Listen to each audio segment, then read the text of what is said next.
Hello and welcome back. My name is Dan Hawkins, part of the product pre-sales team here at Hikvision. Welcome to our HikCentral 2.1 product overview webinar. Today I'm going to talk to you about our new release of HikCentral, our VMS software for the control of a monitoring system. I'm going to go over some of the improvements that we have made to HikCentral, mainly the specific module enhancements.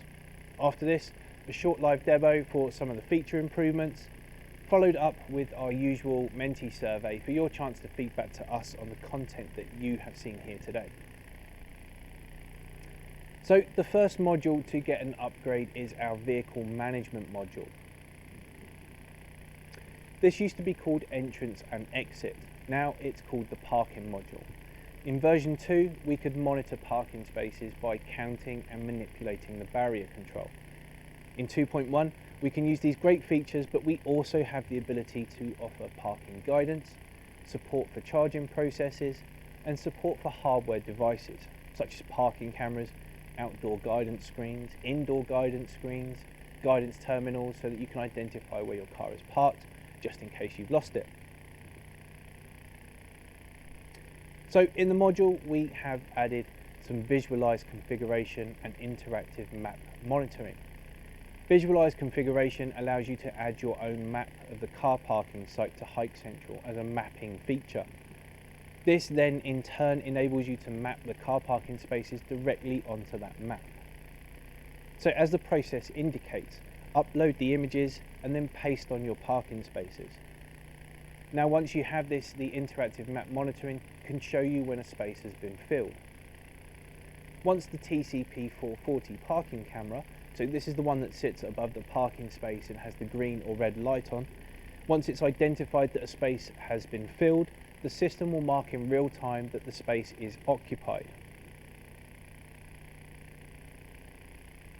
Then there's the car park entrance guidance and indoor guidance. Quite straightforward, the system can alert you before entering the car park, how many spaces are left in a specific area, and then once you've gained access, HikCentral can then, on an internal monitoring system, guide you to the area that has the most spaces available. As you can see in the instance we've got here, there are 20 spaces to the left, 5 spaces to the right. Using the IP speaker, which I will talk about in a second, we can notify a driver that they have parked in an incorrect or pre-reserved parking bay. For example, VIP or permit holders will upload their number plate details to the system. We then assign those details to the relevant parking bays. If the number plate is mismatched, the speaker can play a pre-recorded message that a bay is occupied incorrectly, saving any awkward conversations or car parking dramas. Flexible parking payments and reports. So what does that mean? Well, parking payment, we have the ability to integrate with parking payment systems, whether this is a parking machine or a kiosk for parking, even supporting the schedules for parking such as peak hourly rates and off-peak hourly rates. And of course, as usual with HikCentral, all the data can be mined remotely or scheduled for reporting to the site. Maybe monthly, weekly or daily, we can send those reports off to the site managers. Various statistics can be monitored, such as throughput, space calculation, occupation rates, revenue trends, transaction reports, all to help the site managers with car park throughput and revenue monitoring. Next up is our visitor module. So the visitor module, it's had some supporting features added, including some new ways to reserve time slots and areas. For example, meeting rooms in a hosted environment, such as a dedicated meeting building. We can send out a self-registration form that allows you to pre-fill in information that you can present to a reception area and quickly sign through to your registered meeting room.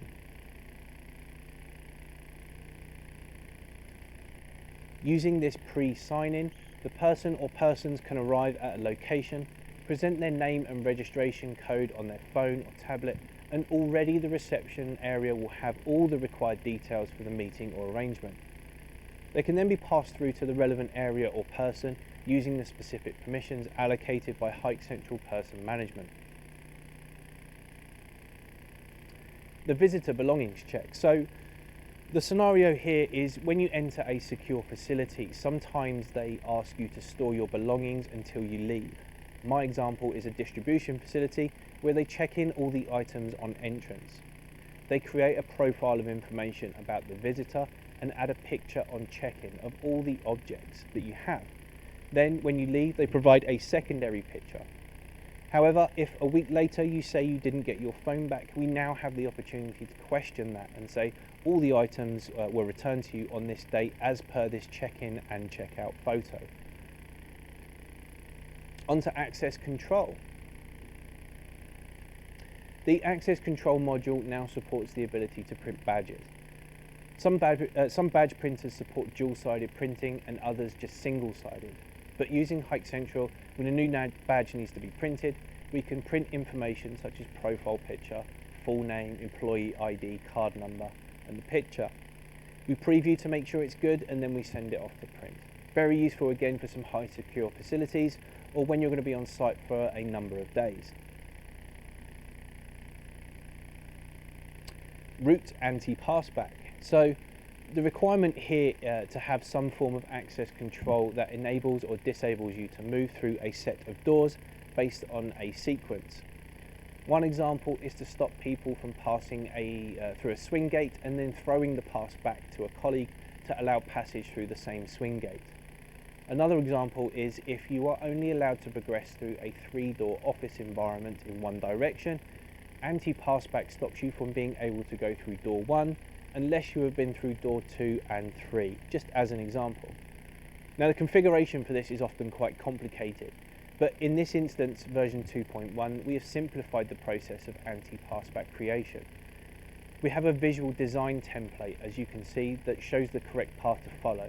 We can even set a forgive routine so that the anti-passback is only valid for a set time, for example after 7 PM, when security might be wandering the premises. GDPR compliance. So after the past few years of GDPR compliance forcing the arms of CCTV monitoring, we have the ability to create a system that identifies when a person's information can be removed from a system automatically. If a user requests or a business has a requirement that all the data from that user or users must be deleted after a set amount of time, HikCentral can remove the data, for example, from a MIMO terminal. So when you scan yourself into a building or into a room, the device will not automatically save that information or the facial snapshot. Alternatively, on request, you could administer HikCentral to remove that content. Now on to intrusion detection. So with the introduction of our IP speaker, we can use the system via an NVR or a camera intrusion event or a VCA event to alert intruders that they are being monitored, offering a greater level of deterrent. One-way talking allows a user or a controller to openly communicate using a microphone to give warnings or alternatively advice, for example to a garage forecourt or a car showroom to offer some advice or support.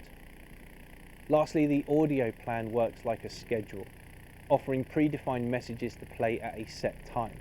A good example here is a theme park. So at 7 PM, an announcement can be made to advise on the closing time and everybody should move to the car parks.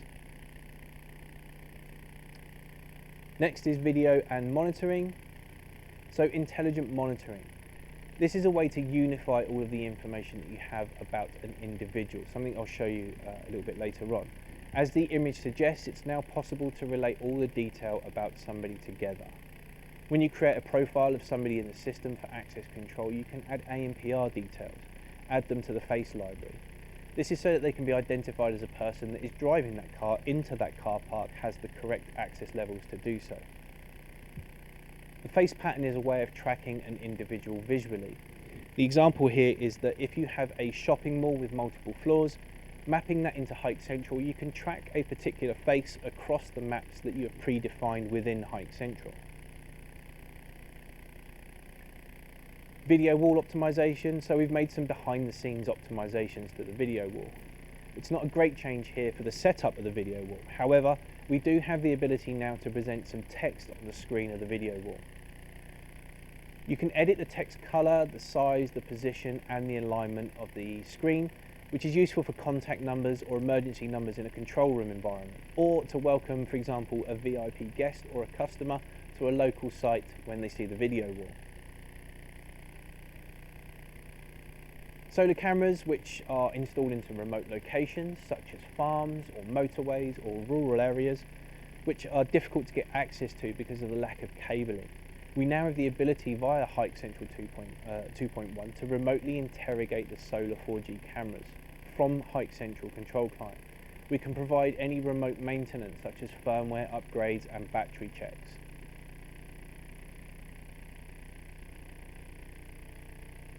And some system updates. So quite a big addition to HikCentral 2.1 is the ability to remotely store the HikCentral server, the server system, on a remote host.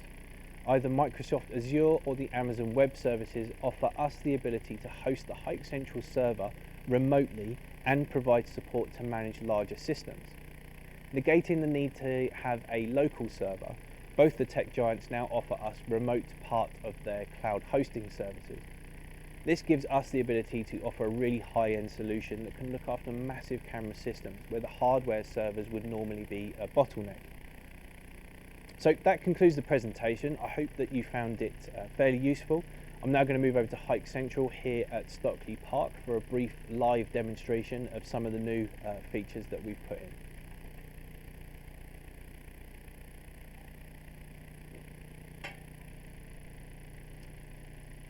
So although we have these new great features, I want to show you some of the things that are easier to demonstrate, some of the easier demonstrationable changes that we have made.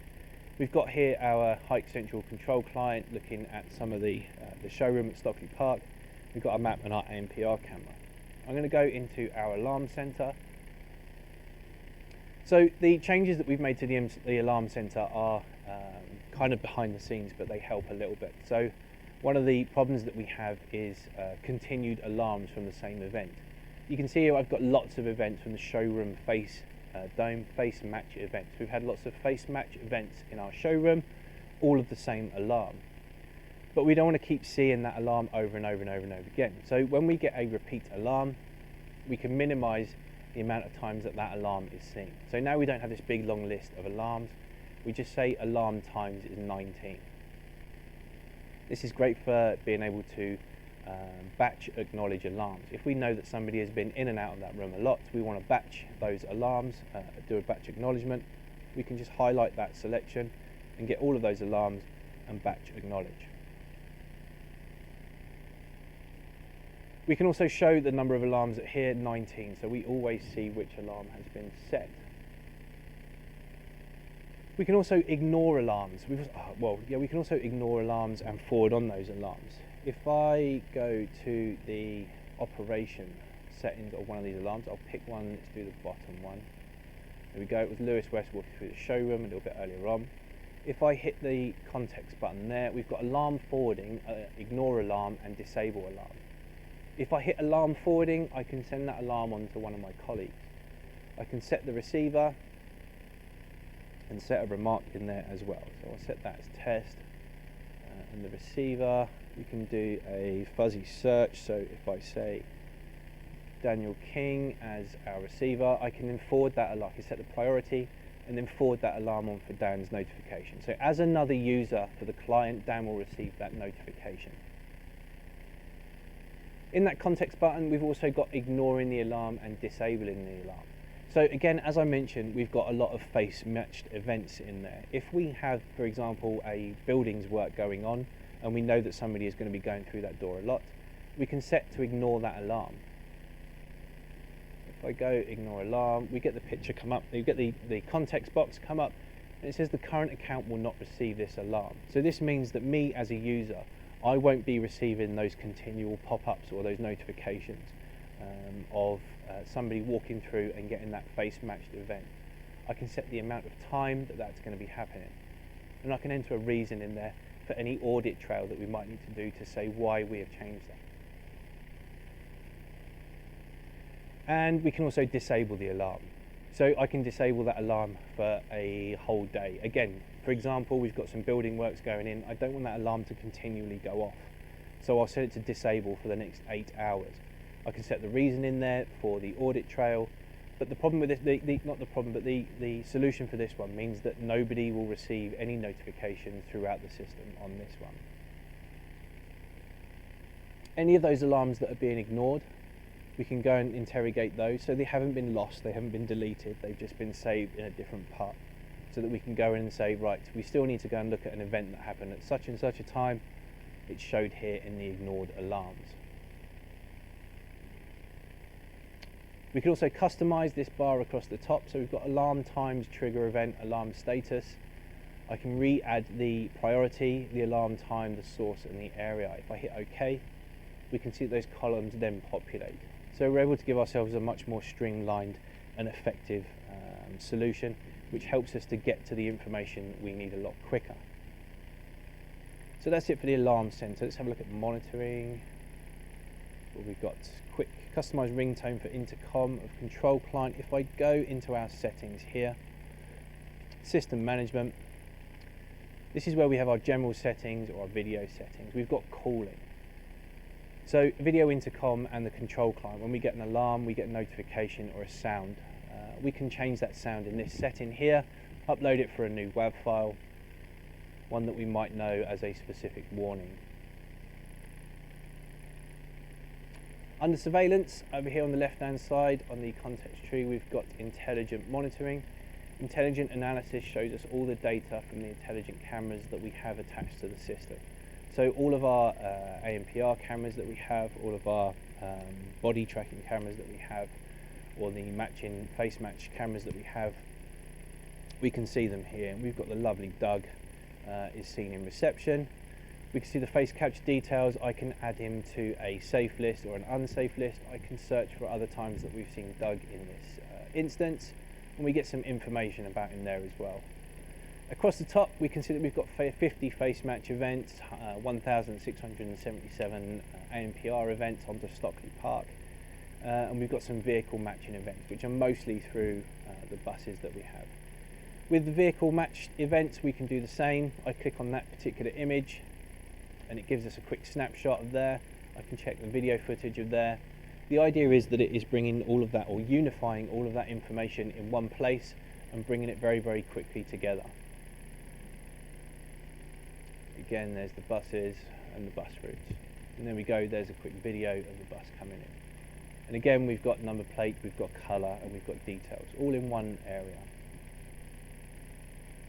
Last thing to show is on our monitoring page. So normally on the monitoring page, we have our device tree on the left-hand side. This is where we can bring up our cameras. Now, if we have created any shortcuts within our menu system, we can add camera IDs. So much the same as when you would use a PTZ control, for example, you would select monitor 1 and then camera 1, 2, 3, 4, 5, 6, 7. You can do the same in HikCentral. If you have numerically set addresses for your cameras, say you have 10 cameras on site, you number them 1 to 10. If I use the shortcut to change that camera number, I hit Q, which is my shortcut. We have range 1 to 9999999. I put in my camera number that I want to change, which is 2123. So 2123 is a number that I have assigned to the ANPR camera out in Stockley Park. Hit return on there and it switches over. So if you've got a list of cameras or you just want to use those shortcuts, you haven't got to go onto the device tree and look for the camera. You haven't got to go into the search and type in the name of the camera. You can just label them 1 to 10, 1 to 20, 1 to whatever number of cameras you've got, add it into your shortcut bar. Last thing to show you, last little nice addition that we have is adding a web page window to the HikCentral control client. We've got this little button down here, add web page window. All it does is brings up this new window with the ability to put in an internet address web page on the top. If I type in there hikvision.co.uk, hit return, we're taken to a web page. Nice little addition, so that in a control centre you may want to have BBC News or Sky News or something running along the side. So that concludes the live demonstration. Just a few of the smaller new features which are easily demonstratable in HikCentral 2.1. Next up, we're going to go over to menti.com.